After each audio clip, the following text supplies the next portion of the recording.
السلام عليكم حبايبي، يا رب تكونوا طيبين ومن ربنا قريبين. نبدأ بالصلاة على الحبيب. النهاردة هنعمل مع بعض مسقعة من غير ما هنقلي ولا نشوي ولا أي حاجة ولا زيوت.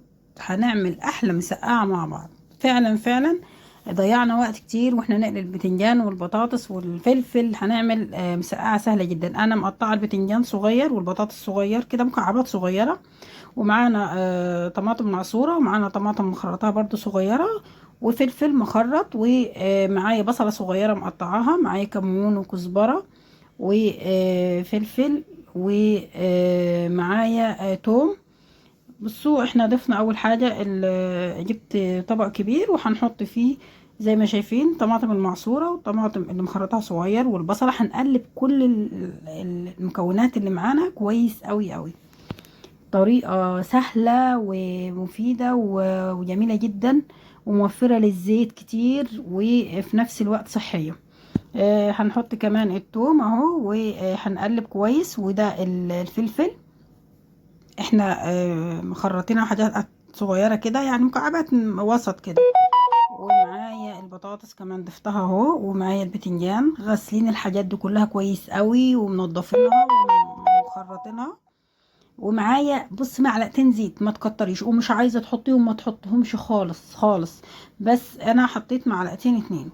هنقلبهم كويس. طبعا اللي عايز يحط شطه يحط شطه حسب الرغبه. وحطيت حبه ميه صغيره، يعني مثلا نص كوبايه شاي كده ميه. هنقلبهم كويس. ومعانا الكيس الحراري هنحط فيه الخضار بتاعنا، واحلى مسقعه هتاكليها. بصي الكيس ده مش غالي ولا حاجة، ومعاه الأفيز بتاعه اللي هو اللي بيتربط بيه. هنحط فيه الخضار كله. وما شاء الله حجمه كبير، هو في اكياس كبيرة وفي اكياس وسط وفي صغير، المقاس اللي انت عايزاه وحسب الكمية اللي انت عايزاها. عند الراجل بتاع اكياس التلاجة والكلام ده هتلاقيه عنده، او في اي سوبر ماركت هتلاقيه برضو. هنضيف كل الخضار جوه الكيس بتاعنا. ووصفة ان شاء الله هتعجبكم قوي قوي، ما بتاخدش وقت ووفرت وقت كتير انك تفضلي تقلي الزيت والبطاطس والبتنجان بياخد وقت كتير في القلي. وهنربطهم كويس قوي بصوا ده بيجي معاهم الافيس، ده بيجي معاهم بتاعهم اهو. بنلفه كده كويس خلاص، ده بيجي مع الكيس. وهنحط الكيس في صينيه. الصينيه ما فيهاش ميه وما فيهاش اي حاجه، وهنفتح كده يعني فتحات خفيفه جدا عشان تطلع البخار لما تغلي الخضار ده يغلي في النار. هندخلهم الفرن. انا طبعا مشغله الفرن انا وبجهز فيهم، ودخلتهم الفرن. هتطلعوا بطريقه جميله جدا جدا وريحتهم روعه. ما تنسوش حبايبي الصلاه على الحبيب، ما تنسوش فضلا ليس امرا دعمكم للقناه.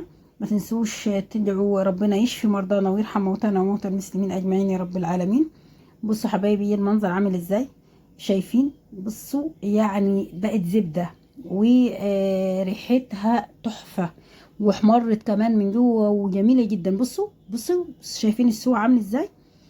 يا رب يحل زادنا جميعا ويحسن ما بين ايدينا جميعا. شايفين البتنجان بقى عامل ازاي؟ مربى حاجة ما شاء الله، الله اكبر. ولا وقفنا ولا قلينا ولا خدنا وقت طويل. يا رب يا حبايبي الوصفة تكون عجبتكم. جربوها، سهلة وبسيطة وما فيهاش زيوت وهتبقى مغذية وجميلة جدا جدا. يا رب الوصفة تكون عجبتكم، وشكرا ليكم وشكرا لمتابعتكم، وألف هنا وشفا للجميع يا رب، وشكرا والسلام عليكم.